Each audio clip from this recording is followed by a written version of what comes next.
जय Hind. Student cyber points में आपका स्वागत है। अभी तक हमने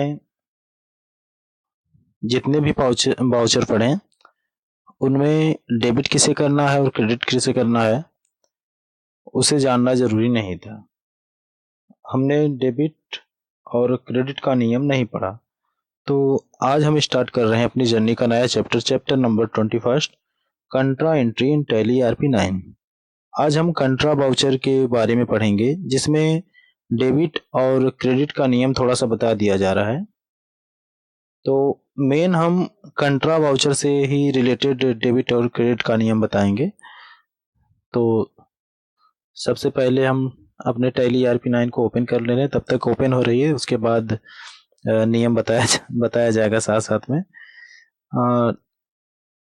कंट्रा वाउचर में चाहे कैश बैलेंस हो गया चाहे बैंक बैलेंस हो गया, दोनों ही आपकी संपत्ति है।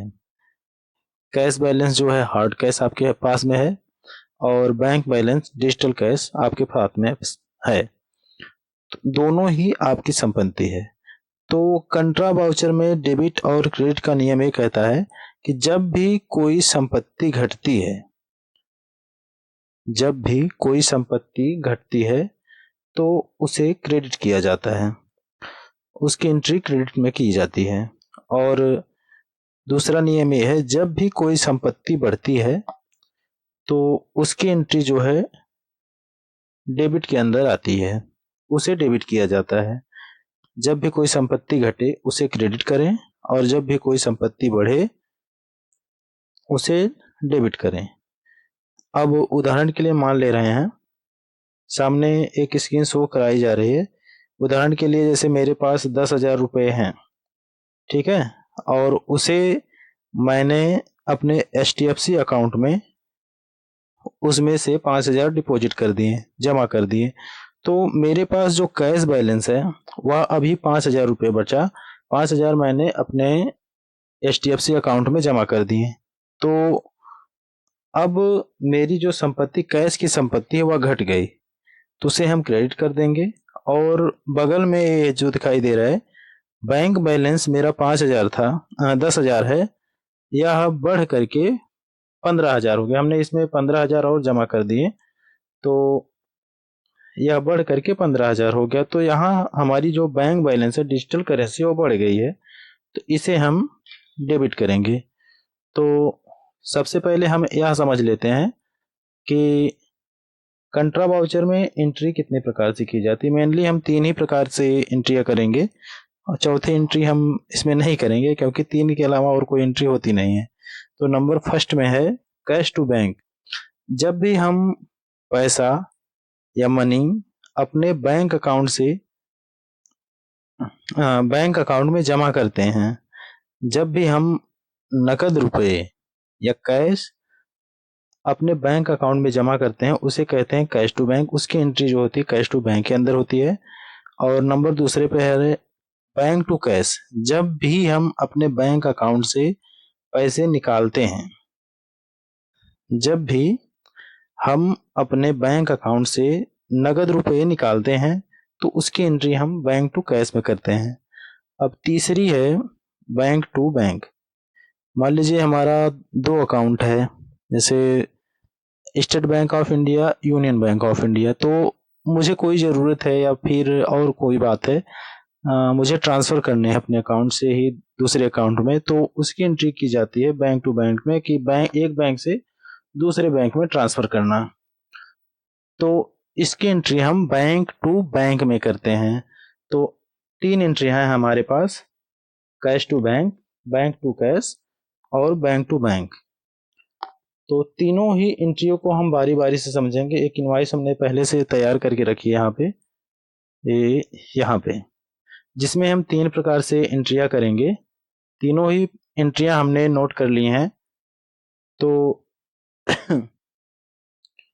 बढ़ते हैं हम अपनी क्लास की तरफ और अब हम टैली ERP-9 को खोल लेते हैं। यहाँ W प्रेस करेंगे, वर्क इन एजुकेशन मोड पे आएंगे और V प्रेस करके या फिर ड्रॉप डाउन एरो प्रेस करके आ जाएंगे अकाउंटिंग वाउचर में। अब कंट्रा की जो शॉर्टकट की होती है वह होती है F4। ठीक है, अपने वाउचर में आकर के हम इन दो प्रकार का जो है लेजर पहले बनाए थे, SBI और यूनियन बैंक का और कैश। तो हमने पहले बताया है कि भाई हम इसमें तीन ही प्रकार से एंट्रियां करेंगे, एक कैश हो गई और एक बैंक हो गई। मतलब एक चाहे कैश को बैंक में जमा करें या बैंक से चाहे कैश निकालें या फिर बैंक टू बैंक कैश करें। तो सबसे पहले हम एक सवाल देख लेते हैं। हमने यूनियन बैंक ऑफ इंडिया से इंडिया में 5,000 रुपये कैश जमा किए। सवाल है, एक बार ध्यान से देखिए। हमने यूनियन बैंक ऑफ इंडिया में 5,000 रुपये जमा किए। तो यहाँ हमारा जो है डेबिट और क्रेडिट का नियम कहता है कि जब भी कोई संपत्ति बढ़ती है तो उसे DR किया जाता है, डेबिट किया जाता है, और जब भी कोई संपत्ति घटती है तो उसे DR किया जाता है, CR किया जाता है। तो यहाँ समझने के लिए हमने लिख दिया है कि आपको कोई दिक्कत ना हो। यहाँ पर देखने वाली बात है कि हमने यूनियन बैंक ऑफ इंडिया में 5,000 रुपये कैश जमा किए। हमारे पास मान लीजिए हमारे पास 5,000 रुपये थे, तो उसे हमने बैंक ऑफ इंडिया में जमा कर दिए। तो यहाँ बैंक ऑफ इंडिया का जो है बैलेंस बढ़ रहा है, मेरे पास से कैश घट रहा है। तो टैली का नियम एक कंट्रा का जो डेबिट और क्रेडिट का नियम है, ये कह रहा है कि भाई जब कोई संपत्ति बढ़ रही है तो उसे डेबिट किया जाए और घट रही है तो उसे। हमारा डेबिट और क्रेडिट का नियम ये कहता है कि जब भी कोई संपत्ति बढ़ती है तो उसे डेबिट किया जाता है और जब भी कोई संपत्ति घटती है उसे क्रेडिट किया जाता है। तो यहाँ पर हमारा जो कैश है वह घट रहा है।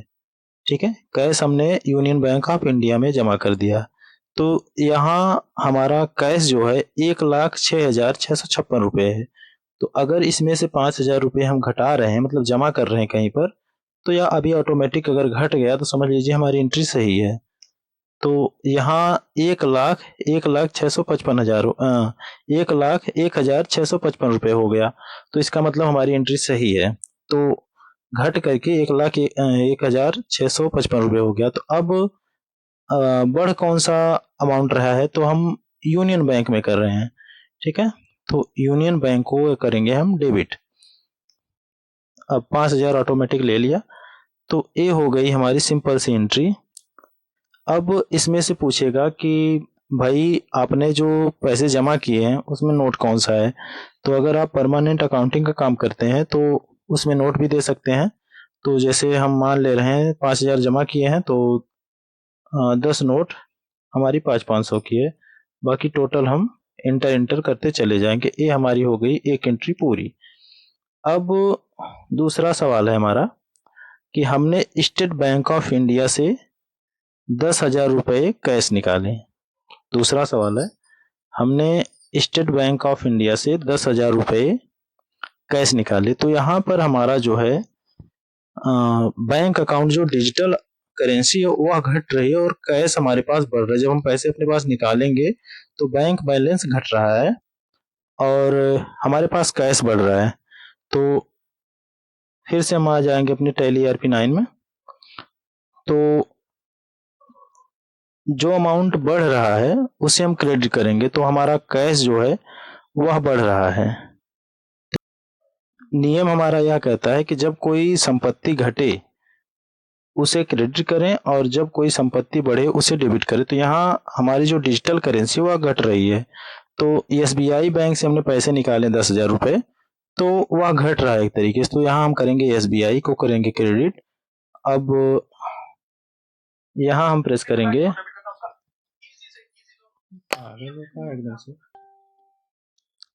यहाँ हम कर देंगे 10,000 रुपये। अब हमें बाई चेक द्वारा हम चेक निकाल रहे हैं या फिर फंड ट्रांसफर कर रहे हैं, तो उसे हम देख लेंगे।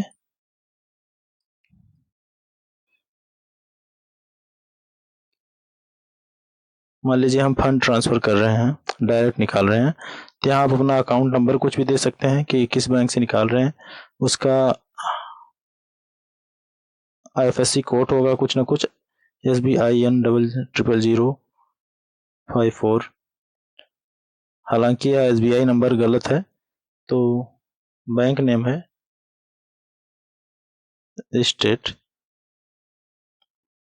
Bank of India.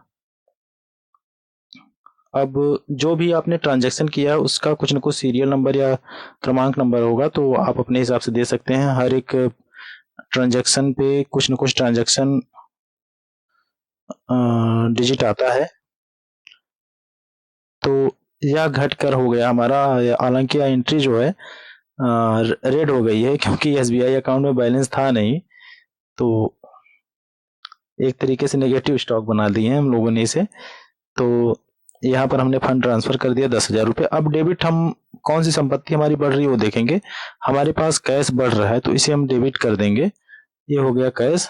हमारे पास पिछली बार में 1,01,655 रुपये थे, तो अभी वह कैश बढ़ के 1,11,655 हो गए, इसलिए क्योंकि 10,000 अभी अभी हमने जमा किए हैं। तो यह एंट्री बिल्कुल ही सही है, बिकॉज जो भी कैश अमाउंट है आपके पास या बढ़ रहा है। अब इसे नारेशन देना चाहे तो दे सकते हैं, अन्यथा आप इंटर प्रेस करके एंट्री डन कर दीजिए। अब देखेंगे तीसरी एंट्री। तीसरी एंट्री में कह रहे हैं हम कि हमने यूनियन बैंक ऑफ इंडिया से 10,000 रुपये बड़ौदा यूपी बैंक में ट्रांसफर किया। तो यहाँ पर यूनियन बैंक ऑफ इंडिया से, जहां से लगे समझ लीजिए उससे घट रहा कुछ ना कुछ। तो यूनियन बैंक ऑफ इंडिया से हमने बड़ौदा यूपी बैंक में 10,000 रुपये ट्रांसफर किए। यहाँ यूनियन बैंक ऑफ इंडिया से पैसे कम हो रहे हैं और बड़ौदा यूपी बैंक में पैसे ज्यादा हो रहे हैं। ठीक है, तो हमारा हमने नियम नीचे लिख दिया है। जब भी कोई संपत्ति बढ़ती है तो उसे DR किया जाता है, और जब भी कोई संपत्ति घटती है तो उसे CR किया जाता है। तो चलते हैं अपने टैली RP9 की तरफ। तो यूनियन बैंक ऑफ इंडिया से हमने 10,000 रुपये ट्रांसफर किए बड़ौदा यूपी बैंक में, तो यूनियन बैंक ऑफ इंडिया से पैसे गए हैं, तो इसे हम कर देंगे क्रेडिट। और टोटल हमारा 5,000 रुपये है। एक मिनट, इसे 10,000 ना करके हम 5,000 रुपये करते हैं, तो आपको समझने में बहुत ही आसानी होगी। तो अभी टोटल यह 0 हो जाना चाहिए। तो यहाँ पर हमने ट्रांसफर किया 5,000 रुपये।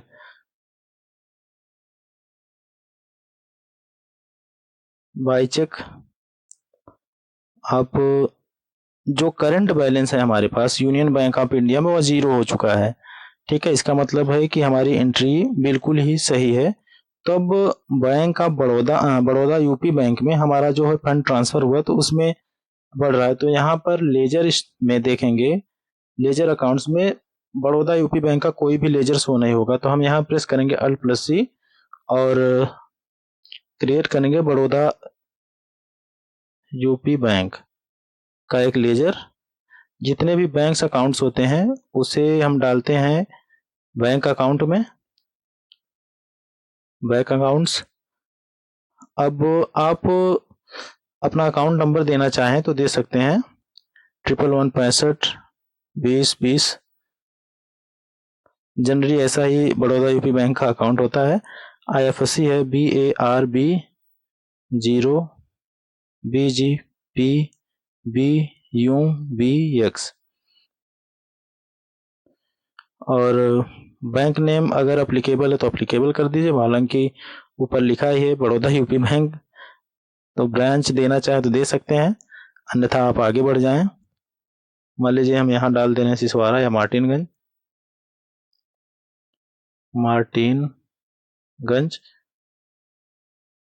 India Uttar Pradesh. Pin code है 223224। GST नंबर है आपके पास, डाल दीजिए, नहीं है तो कोई बात नहीं। ये हमारी एक एंट्री हो गई बड़ौदा यूपी बैंक की। हालांकि इसमें हमने अभी अभी एकदम नई फ्रेश बड़ौदा यूपी बैंक का लेजर बनाया है, तो इसमें एक भी एंट्री नहीं हुई। तो 5,000 अभी अभी ट्रांसफर हुआ है, तो इसका बैलेंस जो है हमें 5,000 शो हो रहा है। तो तीनों ही एंट्रियां बहुत ही आसान है, बस आपको समझ में आना चाहिए। अगर एक बार समझ में आ गया तो आसान है, और नहीं समझ में आया तो मुश्किल तो है ही। बस आपको यह ध्यान रखना है कि जब भी कोई संपत्ति बढ़ती है, हमारा डेबिट और क्रेडिट का यही नियम है कंट्रा वाउचर में, जब भी कोई संपत्ति बढ़े तो उसे टीआर कर दो, डेबिट कर दो, और जब भी कोई संपत्ति घटे उसे क्रेडिट कर दो। उम्मीद करता हूँ कि आज आप लोगों को ये चैप्टर बहुत ही अच्छा लगा होगा और बहुत ही यूनिक तरीके से, बहुत ही नए तरीके से बताने का प्रयास किया हमने। और अगर आप सभी लोगों का कोई डाउट्स है, कुछ कंफ्यूजन है आपको, तो कमेंट बॉक्स खुला हुआ है, तो कमेंट बॉक्स में जाकर अपना डाउट क्लियर कर लें, कमेंट कर दें, उस पर अलग से वीडियो बना दीजिएगा। एक बार किसी ने कमेंट किया था कि भाई अगर आपको कुछ डिस्काउंट देना हो या फिर कुछ ऑफर में, जैसे कि बाई 1 गेट 1 फ्री होता है, बाई 2 गेट 1 फ्री होता है, या फिर मान लो कोई कंपनी का ऑफर चल रहा है, तो उस पर उसकी एंट्री कैसे की जाएगी परचेज और सेल्स में, तो उस पर अलग से वीडियो बना दी गई। वह भी वीडियो पसंद आएगी। अगर आपको वीडियो पसंद आए तो लाइक करें और शेयर करें, और अगर चैनल पर नए हो तो सब्सक्राइब करें। Thank you for watching students haver points.